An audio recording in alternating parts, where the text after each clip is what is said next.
Um, es- Essentially, we will talk about ways to incorporate positive practices to mitigate the stressors of the pandemic. What is nice about this is that these skills can be applied to any stressful event or situation. But considering that we are still in the midst of COVID-19, this is going to be even more applicable. And as a reminder, please hold all questions until the end of the presentation and type them into the Q&A box instead of the chat box. So let's begin. I have an agenda set out for us.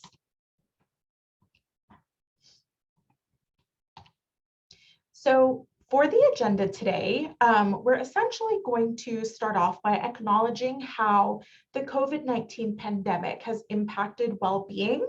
We're going to talk about the mind-body connection. So that's going to be really relevant to this conversation. And then we're going to understand the basis of positive psychology. So what is positive psychology? What is it not? And then we'll also look at some trends from the pandemic. And then we will learn how to incorporate elements of positive psychology that can be universally applied. So we'll look at some theories that are in the literature, and then we'll also pay attention to some exercises that we can do. And then that will bring us to the end of our presentation, where we will then leave room for Q&A. So starting off, let's just kind of talk about COVID-19.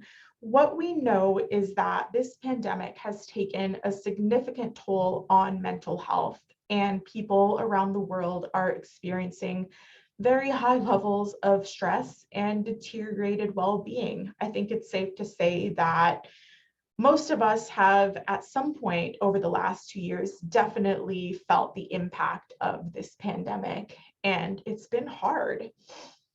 And following the recommendations of the World Health Organization in March 2020, many governments enacted states of emergency, which included stay-at-home orders, school closures, physical distancing requirements, and the enforcement of personal protective equipment, which, even though they were necessary orders for public health measures to increase the safety and reduce the risk of infection, those placed a lot of unforeseen pressures and disturbances in a lot of our daily lives. So a lot of us were not expecting to all of a sudden, have to physical distance or wait in really long lines at the grocery stores or experience our freshman year of college online. None of those things were, anything that we could have ever saw coming.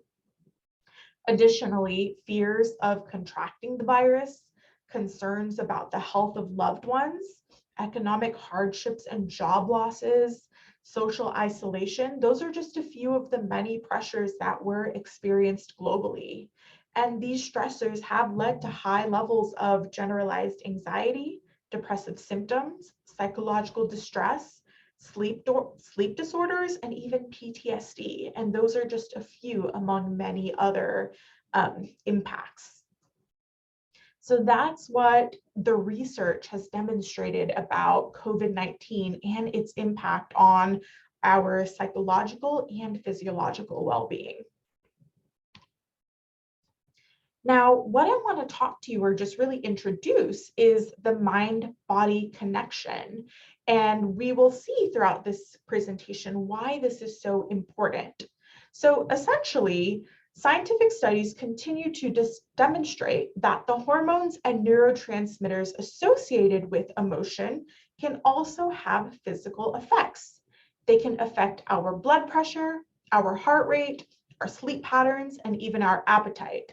So what this is saying is that the way that we think, our relationship with our thoughts and our feelings, that affects our body, that actually has a physiological impact. And I want to kind of talk about a theory in psychology that really supports the mind-body connection. So this is a depiction, or a demonstration rather, of the cognitive triangle.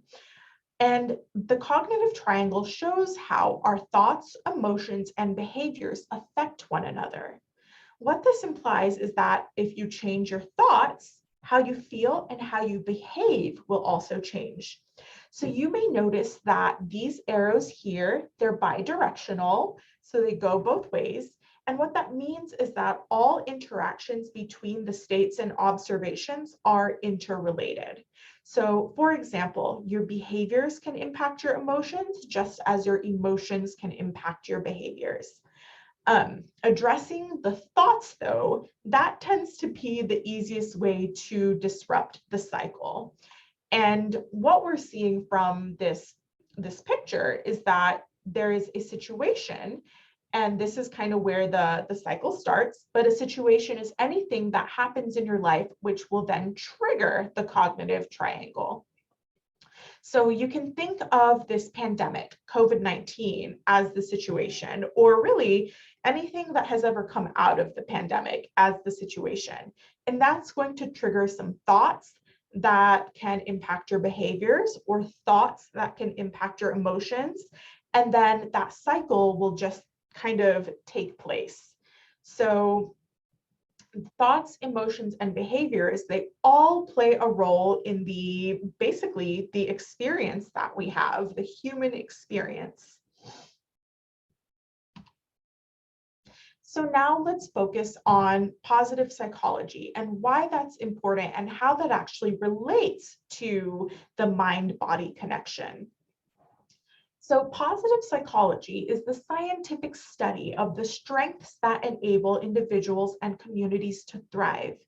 It is based on the idea that psychological research can help us understand the characteristics and qualities that allow people to live more meaningful and fulfilling lives, and then design techniques to help them do that. So essentially, this is evidence-based. There are a lot of studies and research that has been conducted on the ways that connecting with our positive selves can have a really big impact on the way that we experience the world, and that improves well-being and overall quality in life. So what is positive psychology versus what positive psychology is not? So positive psychology is not forced happiness or false positivity. In other words, it's not toxic positivity. We know that if you try to force yourself to be something that you're not, so in this case, trying to force yourself to be positive can actually be harmful. So the goal here is to work towards disrupting or challenging our most pessimistic thoughts. And we can acknowledge that that is not an easy process. So again, we want to connect with the aspects of ourselves that feel more positive, but we're not trying to force positivity on ourselves or anyone else, because that's not going to work. And kind of just keeping in line with positive psychology, suffering, it's a universal and inevitable part of the human condition. So we cannot escape suffering, but from suffering we can grow. And that, I love that piece, because I think it's important to acknowledge we don't want to try and necessarily eliminate or erase suffering. If we did that, then we would be fighting a losing battle. But rather, we want to learn how to kind of move with circumstances, especially circumstances that we cannot change or that we don't have control over. So for example, we are in the midst of this pandemic. While we can do our part, there's only so much that we can do. And at the end of the day, we have to learn how to then adapt to those circumstances in the best way possible. So this is where ideas from positive psychology can really help and come into play. Basically, positive psychology adopts a strengths-based, generative, and pro-social view of human capacities in good times and in bad. In a large-scale review of positive psychology, Rusk and Waters found that suffering was a common feature in positive psychology research, and many of the studies in their review focused on positive processes that help individuals recover and rebuild from adversity.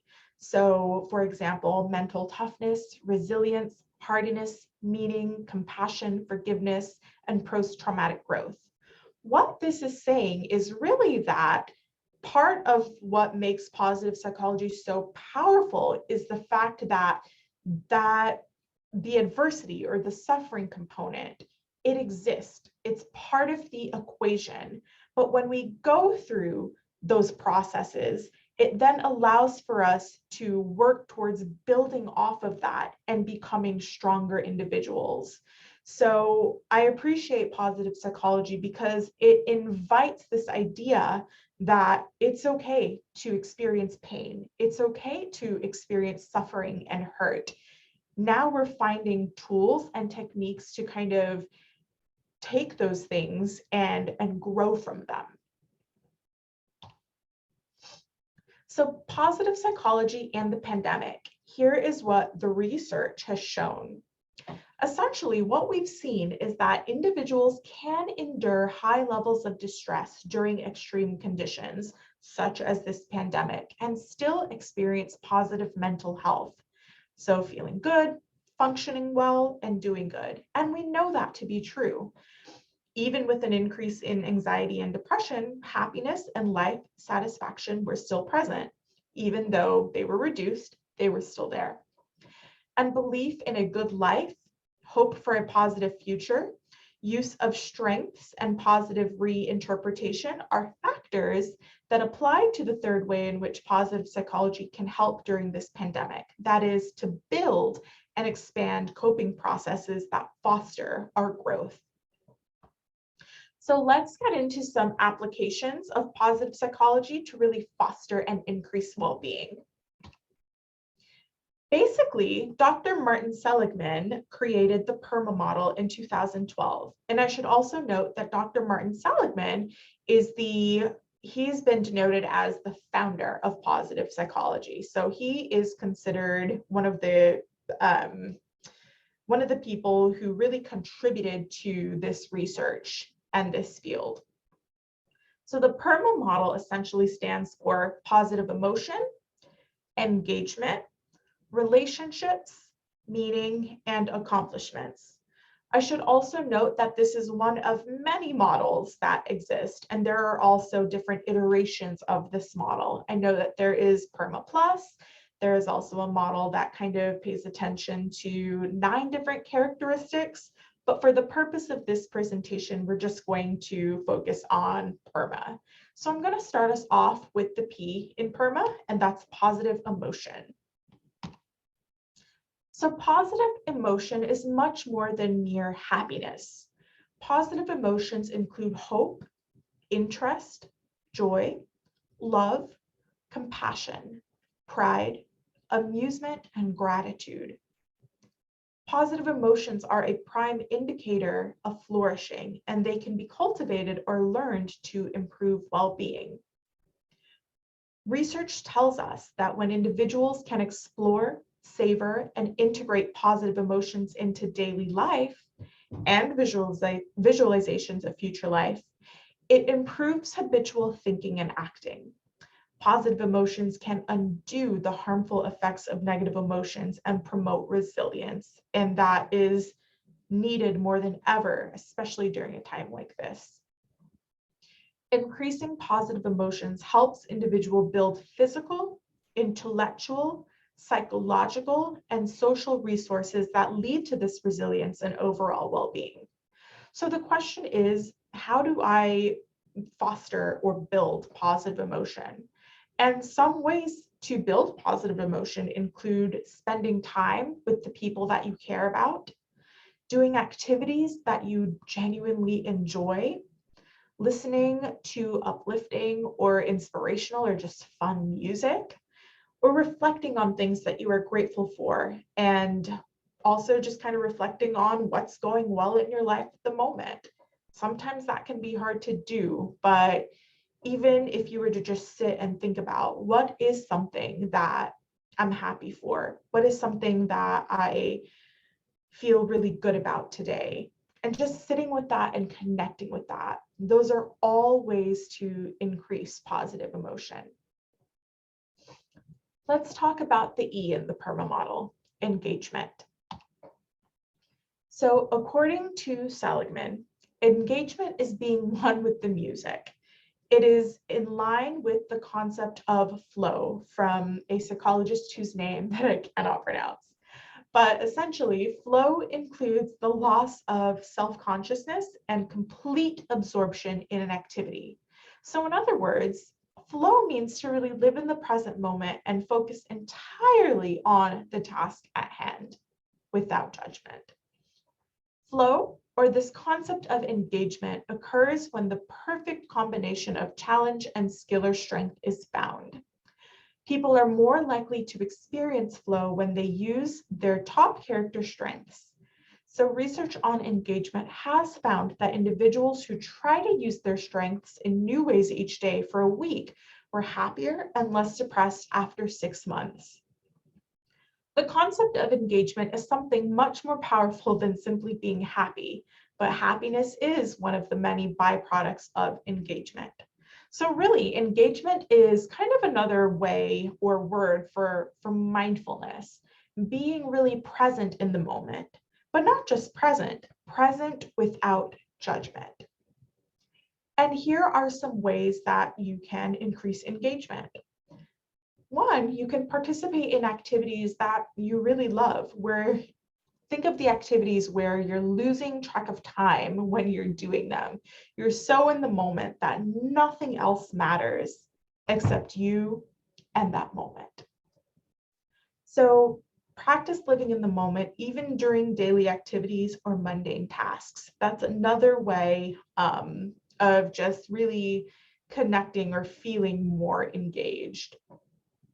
Spend time in nature, watching, listening, observing what happens around you.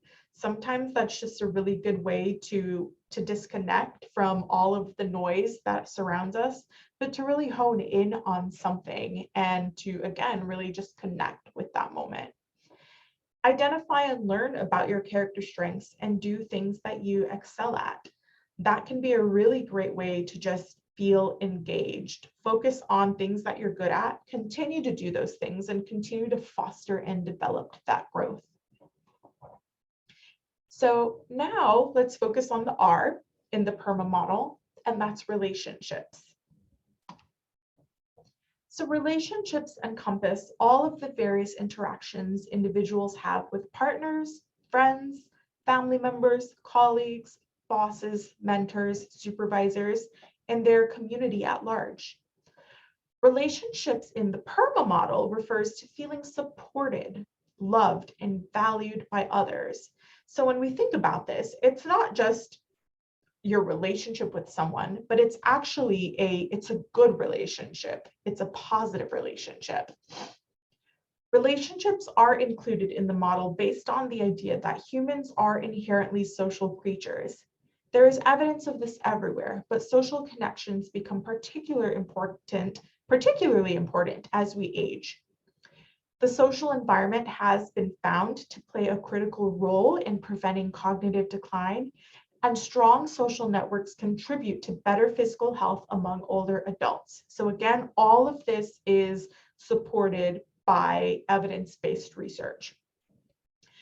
Many people have a goal of improving relationships with those who they are closest to. Research has demonstrated that sharing good news or celebrating success fosters strong bonds and better relationships. Additionally, responding enthusiastically to others, particularly in closer intimate relationships, increases intimacy, well-being, and satisfaction. So here's the grand question. How do we build relationships? That's not always easy, especially during a time where there were limitations imposed with social distancing and other types of safety measures. But as far as what we do know, we can make time for others. And while this can be hard, we also have to think about the fact that it's so worth it. So kind of just devoting time, scheduling time out in our day to really build those relationships. And then be intentional about the kind of relationship that you want to create. Oftentimes we expect relationships to kind of just magically happen on their own, But sometimes we lose sight or focus of the fact that we have to put in our work, we have to do our part. And I think it can be helpful to just be intentional. What kind of relationship do I want to have with this person? What is the nature of that relationship? What do I want it to look like? How do I want to spend that time? Another thing that you can do to build relationship, you can join a class or a group that interests you. It's a good way to meet people. It's a good way to just be in a different space and to kind of get those relationship building skills activated. You can create friendships with people who you are acquainted with. So essentially just kind of developing or strengthening existing relationships. You can participate in online communities. With social media being so prevalent and also relevant in today's world, that's a lot easier to do. And it's a great way to just kind of learn and discover new things that are out there at large. And then get in touch with people you haven't spoken to or connected with in a while. I think something that I've learned from this pandemic is there are a lot of people who I kind of fell out of touch with just because of the physical distancing. But I recognized, I had the time to kind of find ways to build those back. And that has been really, really helpful. So those are some of many ways to just build relationships. And as human beings, we need relationships. We would not survive as a species without them. So on that note, let's go to the M in the PERMA model, and the M is for meaning.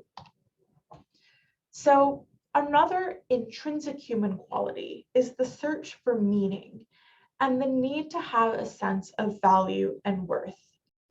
Seligman discussed meaning as belonging and or serving something greater than ourselves. So having a purpose in life. This helps individuals focus on what is really important in the face of significant challenge or adversity. Having meaning or purpose in life is different for everyone. That is true.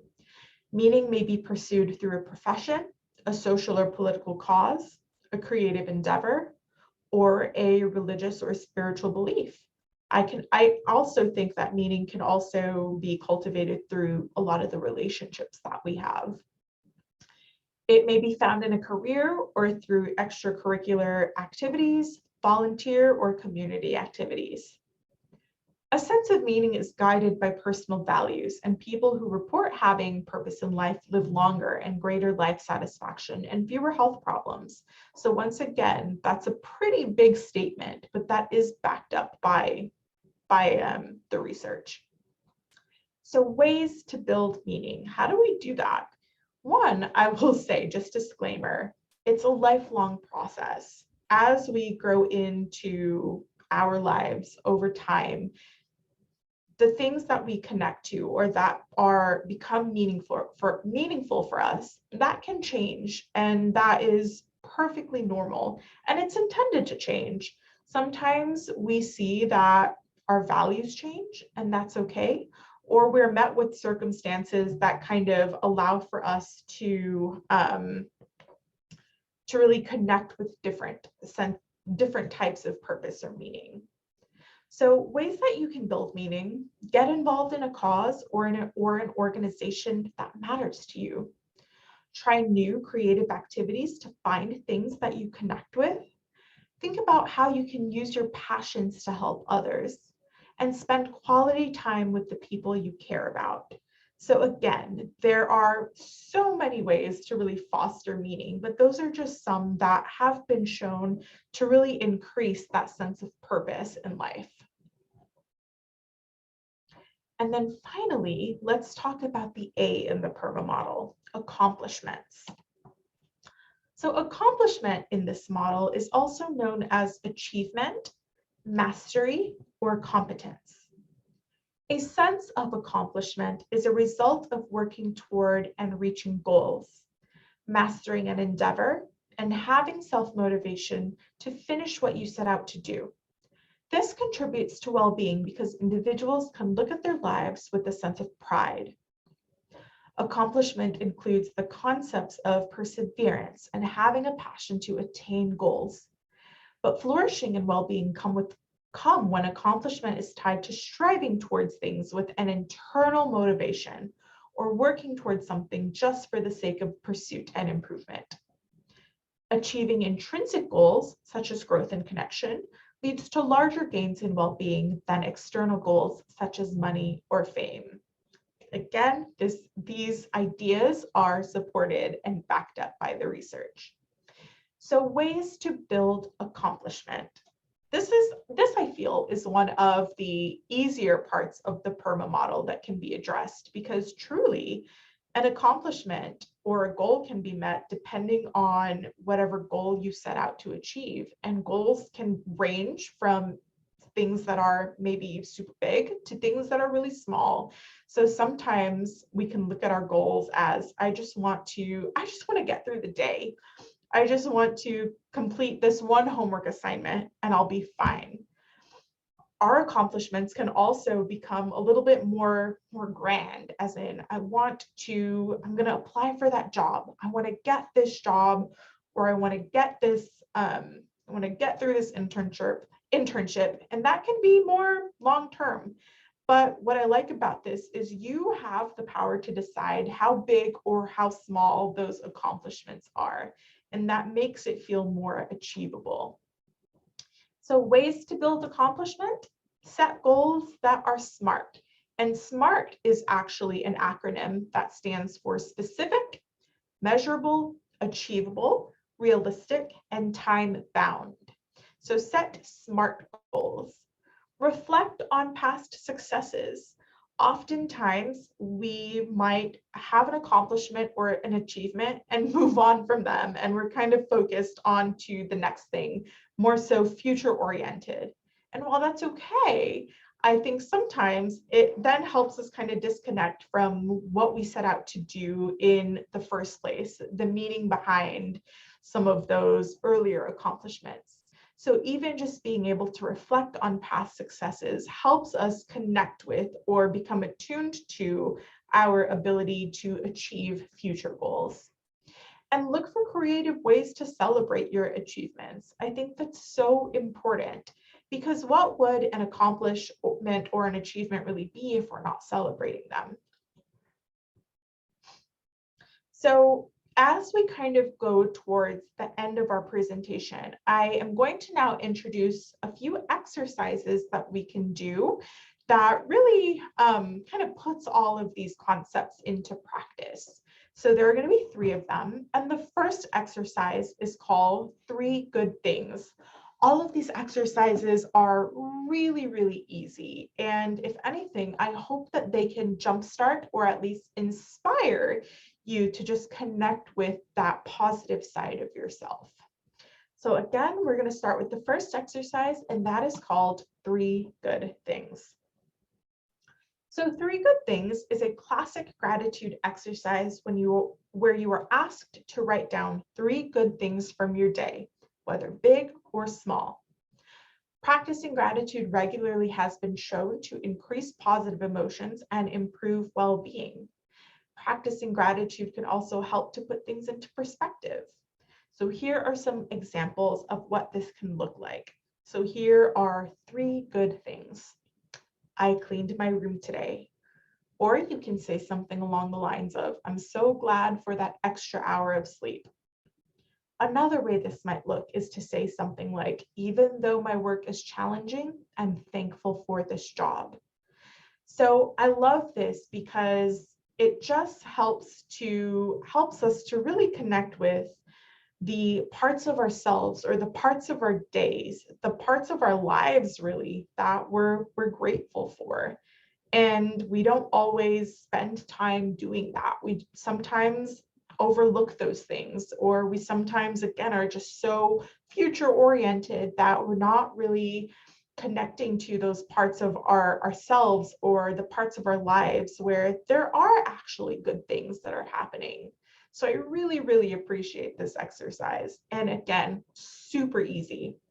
This is something that you can do daily, weekly, or however really that just makes sense for you. But the idea here is if you start incorporating something like this regularly, then the hope is that that improves overall sense of well-being, that increases that sense of positivity, and that has a lasting impact on well-being. So let's talk about the next exercise, and this is a really cool one. Best possible self. So this exercise of positive psychology is based on achieving your most desired outcomes in the future.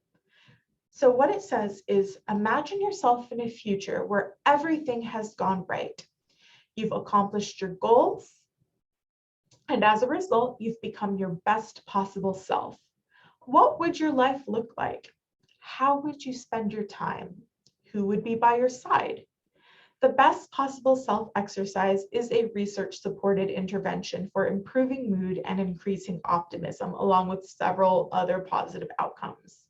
So if any of you are familiar with the idea of manifesting, I love this exercise because essentially it allows for our imaginations to just run wild. But when we do that, we know that it feels good. It feels good to think about these things. It feels good to imagine ourselves in situations that we might not be in now, but maybe where we want to be, where we want to see ourselves. And it's a really wonderful way to just even kind of start working towards those goals. They might not have to be goals, but if you wanted them to be goals, then you could absolutely make them that.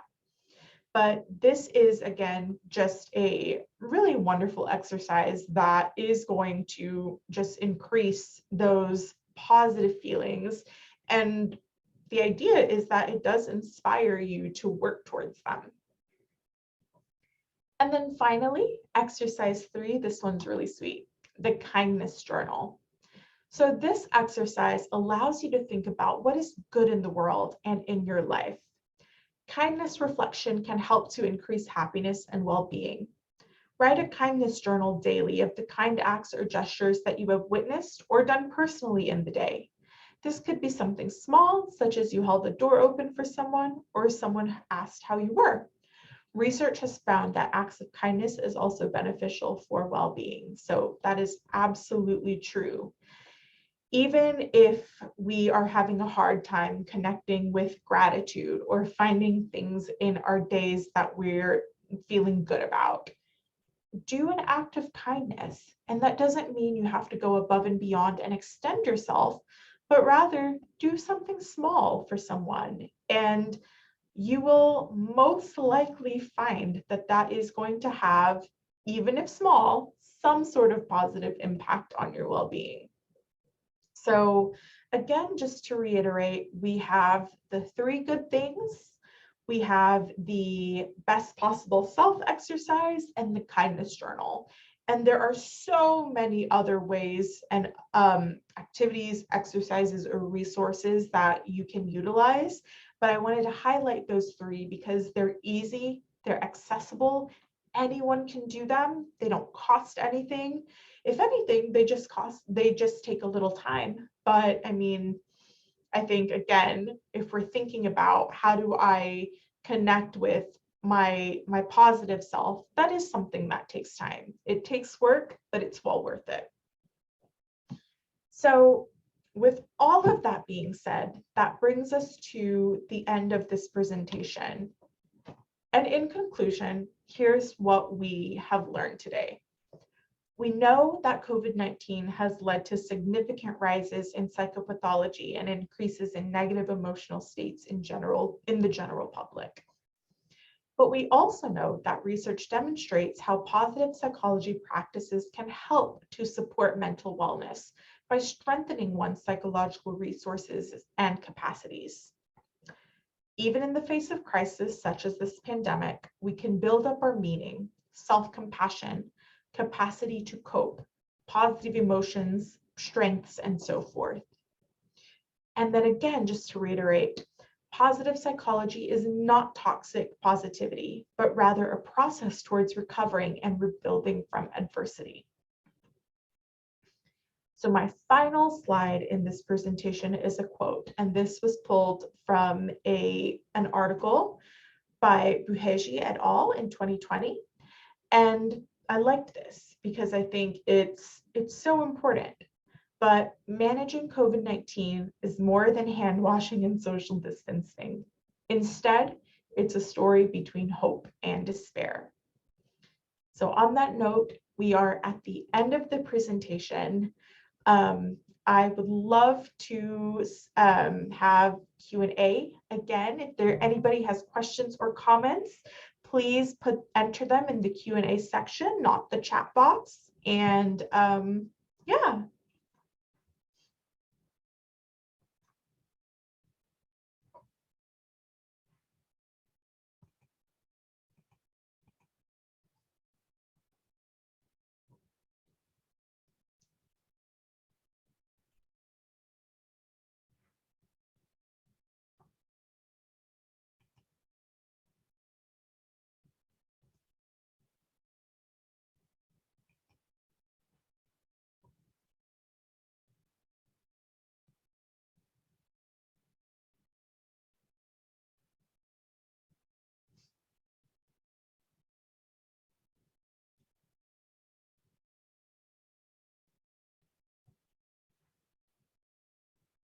If you don't have questions, then you are more than welcome to leave the presentation. But again, I'll stick around for any questions or comments.